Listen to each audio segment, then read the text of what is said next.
Welcome to వార్త. నేను దేవా. నీట్ పేపర్కు సంబంధించి ధర్నా చౌక్ వేదికగా ఇందిరా పార్క్ వద్ద అయితే మాత్రం BRS party working president KTR ధర్నాలో పాల్గొన్నారు. అంటే పుట్టినరోజు వేడుకలను సైతం దూరం పెట్టి మరీ యువత భవిష్యత్తే లక్ష్యంగా తను పాల్గొన్నట్లు చెప్పారు. ప్రస్తుతం ఇదే విషయంపై మనతో పాటు మాట్లాడడానికి బీజేపీ ఎమ్మెల్సీ మల్కా కుమారయ్య గారు ఉన్నారు. చెప్పండి సార్, పుట్టినరోజు వేడుకలను సైతం పక్కన పెట్టి మరీ యువత కోసమే నేను ధర్నా చౌక్ వచ్చాను అని చెప్పుకొచ్చాడు కేటీఆర్.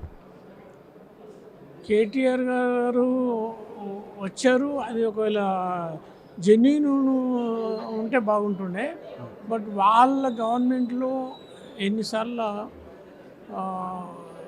ఎన్నిసార్లు పేపర్ లీక్ అయినాయి, తర్వాత దానికి ఎవరు కారణము, అవన్నీ వాళ్ళు ఆలోచించుకుంటే బాగుంటుంది. బట్ ఆయన ధర్నా చేయడం, విద్యార్థుల కొరకు న్యాయంగా చేయడం, హైలైట్ చేయడం అంతవరకు కరెక్టే. బట్ రెస్పాన్సిబిలిటీ వాళ్ళు టైంలో ఏ విధంగా ఎన్నిసార్లు పేపర్స్ కానీ, ఒక మన ఎంప్లాయ్మెంట్ పేపర్స్ కానీ, లేకపోతే ఇంటర్మీడియట్ పేపర్స్ కానీ ఎన్నిసార్లు లీక్ అయినా వాళ్ళు ఆలోచించుకొని చేస్తే చాలా బాగుంటుంది. అంటే కేంద్ర మంత్రి ధర్మేంద్ర ప్రధాన్ ప్రస్తుతం రాజీనామా చేయాలని డిమాండ్ చేస్తున్నారు కదా, దీన్ని ఎట్లా చూడొచ్చు? ధర్మేంద్ర ప్రధాన్ గారు రాజీనామా చేయాల్సిన అవసరం ఉంది. ఆయన ఆల్రెడీ విద్యార్థులకు కొంచెము మిస్టేక్ జరిగింది, డిపార్ట్మెంట్లో ఓవర్సైట్ జరిగింది. కాబట్టి దాని కన్సర్న్ ఆఫీసర్స్ అందరినీ ట్రాన్స్ఫర్ చేయడం జరిగింది, సస్పెండ్ చేయడం జరిగింది. దాని మీద సిబిఐ ఎంక్వైరీ చేయడం జరిగింది. దాని మీద పేపర్ లీక్ ఎవరైనా కంపెనీ చేస్తే యాక్ట్ని అమెండ్ చేసి ప్రధానమంత్రి గారు ఎట్లా శిక్షించాలనే విధంగా అంత తీవ్రంగా దీన్ని పరిగణించి దాని మీద ఆల్రెడీ డిసిషన్ తీసుకోవడం జరిగింది. కాబట్టి మినిస్టర్ గారు రిజిగ్నేషన్ చేయడం అనేది సొల్యూషన్ అయితే ఆయన చేయనీకి రెడీగా ఉన్నారు. కానీ ఏదైతే మిస్టేక్ జరిగిందో ఆ మిస్టేక్ రెక్టిఫికేషన్ స్టెప్స్ ప్లస్ ఫ్యూచర్లో మళ్ళీ జరగకుండా అన్ని స్టెప్స్ తీసుకున్నారు. కాబట్టి ధర్మేంద్ర ప్రధాన్ గారు రిజిగ్నేషన్ చేయడం అవసరం లేదు. కాబట్టి ఏదైతే స్టెప్స్ తీసుకోవాలో అఫీషియల్స్లో కానీ, డిపార్ట్మెంట్ పరంగా కానీ, లేకుంటే ఫ్యూచర్లో మిస్టేక్ జరగకుండా అన్ని స్టెప్స్ కరెక్టివ్ స్టెప్స్ తీసుకున్నారు.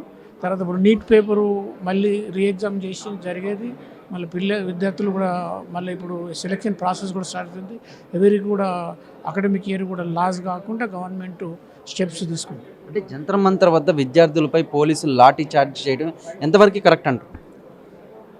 విద్యార్థులు ఎంతమంది ఉన్నారు, ఎంతమంది జెన్యూన్ విద్యార్థులు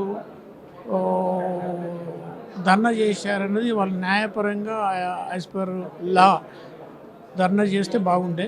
దానిలో అన్సోషల్ ఎలిమెంట్స్ ఏదైతే కొంతమంది వేరే పార్టీస్ ఈ విద్యార్థులను ఒక వేదికగా వాడుకొని కాంగ్రెస్ కానీ వేరే గవర్నమెంట్ ఈ కాక్రోచ్ పార్టీ అనేది కాక్రోచ్ పార్టీ అనేది ఏ విధంగా ఫామ్ అయింది అనేది పబ్లిక్ అందరికీ తెలుసు, దేశం అందరికీ తెలుసు.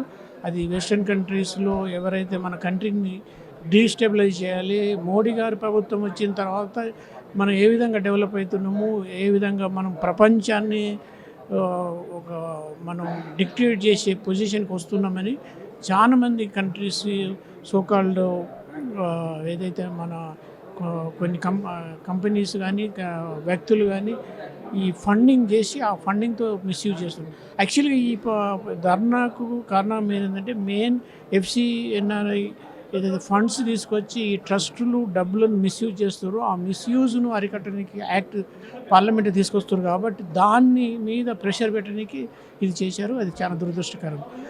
అంటే మీ కేంద్ర మంత్రి బండి సంజయ్ చెప్తున్నారు, అంటే జంతర్ మంతర్ వద్ద జరిగిన విద్యార్థుల్లో కొంతమంది అంటే సంఘ విద్రోహ శక్తులు కూడా పాల్గొన్నారు, అది ఇది అని. అంటే ముందే కనిపెట్టలేదా? అంటే అటువైపు మీకు ముందస్తు సమాచారం కానీ, లేదా కేంద్ర హోంశాఖ మంత్రిగా తనే ఉన్నారు కాబట్టి హోం సహాయ శాఖ మంత్రిగా అంటే ఇటువంటి రిపోర్ట్లు ఏమి ముందే రాలేదా? అంటే వీళ్ళు ధర్నా అని పేరు చెప్పి దాన్ని ఇది వాళ్ళు ప్లాన్గా చేశారు. లారీలలో రాళ్ళు తీసుకొచ్చారు. ఒకవేళ విద్యార్థులు ధర్నా చేస్తే ఈ రాళ్ళు లారీలలో తీసుకురావడం అవసరం లేదు.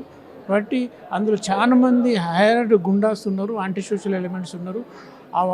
అక్కడ మాట్లాడే వాటి వాళ్ళ వీడియోలు టేపులు మీరంటే ప్రైమ్ మినిస్టర్ని చంపాలి, లేకుంటే ఈ కంట్రీ నేపాల్గా కావాలి, బంగ్లాదేశ్గా కావాలి, పాకిస్తాన్గా కావాలని ఆ విధంగా ఒక్కొక్కరు ఒక వ్యూస్ చెప్తూ ఉంటే మీకు ఆటోమేటిక్గా అర్థమైపోతుంది.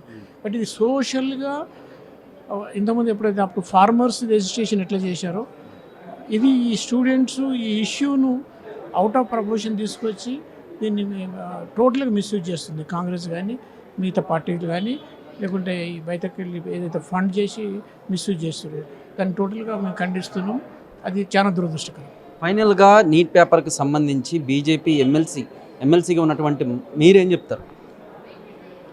ఇది నీట్ పేపర్ ఒకటే కాదు, నీట్ పేపర్ కానీ ఏ స్టేట్ గవర్నమెంట్ కానీ సెంట్రల్ గవర్నమెంట్ కానీ ఏ ఏజెన్సీలో కానీ ఎక్కడ పేపర్ లీక్ అనేది కాకూడదు. కాబట్టి ఇది ఫుల్ ఫ్లెడ్జ్డ్ ప్రూఫ్గా ఇప్పుడు గవర్నమెంట్ ఆఫ్ ఇండియా దీన్ని రికగ్నైజ్ చేసి అన్ని స్టేట్లకు కూడా ఒక గైడ్లైన్స్ లాగా ఇచ్చి పార్లమెంట్లోనే ఒక యాక్ట్ తీసుకొచ్చి పేపర్ లీక్ కాకుండా ఏ విధంగా స్టెప్స్ తీసుకోవాలి, ఒకవేళ పేపర్ లీక్ అయితే వాళ్ళకి ఏ విధంగా శిక్ష పడాలి, ఫాస్ట్ ట్రాక్ కోర్టు తీసుకొచ్చి ఇమ్మీడియట్గా శిక్షించేటట్టుగా యాక్ట్ కూడా తీసుకురావడం జరుగుతుంది. కాబట్టి ఫ్యూచర్లో ఇటువంటి మిస్టేక్స్ సెంట్రల్ గవర్నమెంట్ లెవెల్లో కానీ స్టేట్ గవర్నమెంట్ లెవెల్లో కూడా జరగకూడదనేటట్టుగా గవర్నమెంట్ రికగ్నైజ్ చేసి దీనికి దాన్ని ఇంపార్టెంట్ సబ్జెక్ట్గా తీసుకొని స్టెప్స్ తీసుకోవడం జరుగుతుంది. చూసారు కదా, మొత్తం మీద కనుక మనం చూసుకున్నట్లయితే అంటే భవిష్యత్తులో ఇటువంటి పేపర్ లీకేజ్ మిస్యూజ్ కాకుండా ప్రత్యేక చట్టం కూడా తీసుకువస్తామని, ఇటువంటి ఘటనలు పునరావృతం కాకుండా చేస్తామని అయితే మాత్రం బీజేపీ ఎమ్మెల్సీ మల్క కుమారే చెప్పుకొచ్చారు. కానీ కార్తీక్తో దేవా వార్త, హైదరాబాద్.